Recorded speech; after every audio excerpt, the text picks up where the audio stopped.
Der neue Foodtruck mit langer Schlange, das lässt auf gute Qualität schließen. Automatic Taco.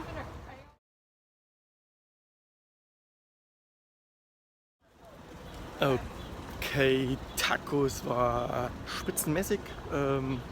Tacos sind so kleine Tortilla-Törtchen, die du zusammenklappst.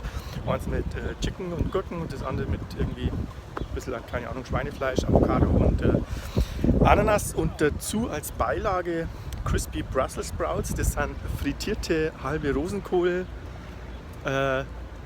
gewürzt mit ein bisschen Soße und das schmeckt phänomenal. Kann man sich nicht vorstellen, aber schmeckt phänomenal. War eine positive Erfahrung. Thumbs up für Automatic Tacos.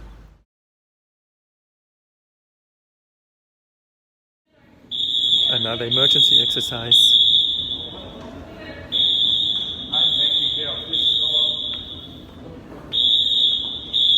Also heute Notfallübung, Feueralarm.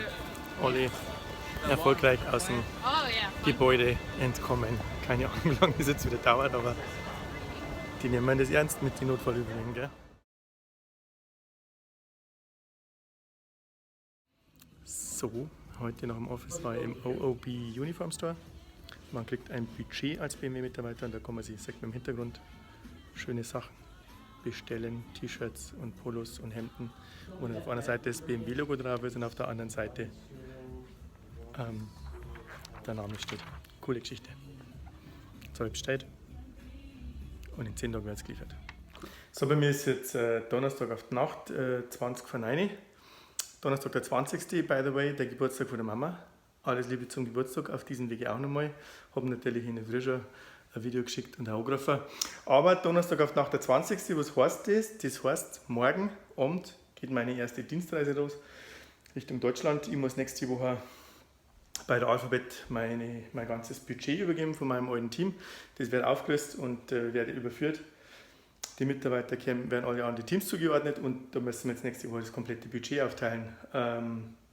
Und natürlich heißt es, ich fliege morgen auf die Nacht von Charlotte nach München und komme am Samstag in der Früh in Mingerau und freue mich jetzt schon narrisch auf meine Familie. Und damit das alles glatt geht und morgen nichts zu Verzögerungen kommt, habe ich da schon meine 2 Koffer liegen. Ja, und die werde ich jetzt ein bisschen vollpacken mit ein bisschen am Zeigen, nicht wirklich viel, weil ich habe noch ein bisschen was in Deutschland. Das heißt, ich nehme die Koffer jetzt leer mit nach Landshut und dann nächste Woche am Samstag fliege ich wieder zurück und dann nehme ich es voll wieder mit. Und so kriegt man auch langsam, das zeigen wir noch, bevor der Container da war. Gell? So schaut es aus. Also, jetzt wird Koffer gepackt und morgen in der Früh dann erst nochmal auf Bank, damit ich endlich meine Bankkarten kriege.